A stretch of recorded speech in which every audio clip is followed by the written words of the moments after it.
What the heck is anticipatory grief? You've reached Talking with Dr. Terry, 180 Seconds to a Better You. Message number 115. I'm Dr. Terry Wurzbacher, and this call is dedicated to Carl and Betty. Yes, this week is focusing on things you might not consider positive. To me, though, they are only negative if you ignore and bury them and deny their existence. All the things we've talked about are normal aspects of life. Fair warning, tomorrow will also be about grief. Today is about a type of grief we don't often recognize.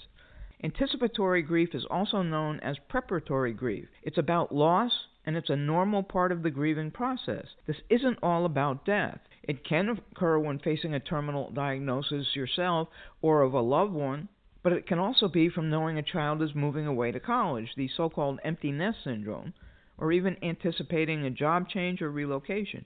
Retirement is a great example where knowing about anticipatory grief would help so many people. It could also be preparing for a divorce or breakup, also having to undergo an amputation or perhaps having to have a colostomy.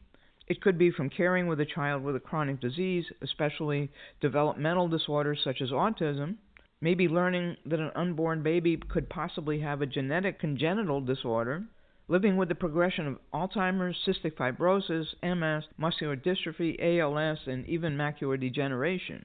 Then there's the deterioration and impending death of a pet. This process helps accepting the loss and potentially eases the intensity of grief after the loss occurs. It can happen within the days, months, or even years leading up to the loss. There can be many emotions: sadness, anger, fear, anxiety, even just relief. Just like other things we've discussed, though, it can show up as a change in sleep patterns, appetite, concentration, and social interactions. These all show up in the same way as activation of the nervous system. There may be fear of how others will or do perceive you. This type of grief is a roller coaster because you can shift back and forth between feelings of distress and then normalcy. Guilt is a big factor here. You may want a loved one to be free of pain, even if it means dying, or you may want them to stay, even if it means more suffering. This type of grief may be positive or negative, but what I want you all to realize and understand is that 1, it's normal, 2, it's not just about dying, and 3, as a friend, you need to be aware of it and let your friend know you're there to listen and assist in whatever way is needed. This may be affecting someone you work with, and because people are always being judged and thought to be making excuses, the person may not explain what's going on.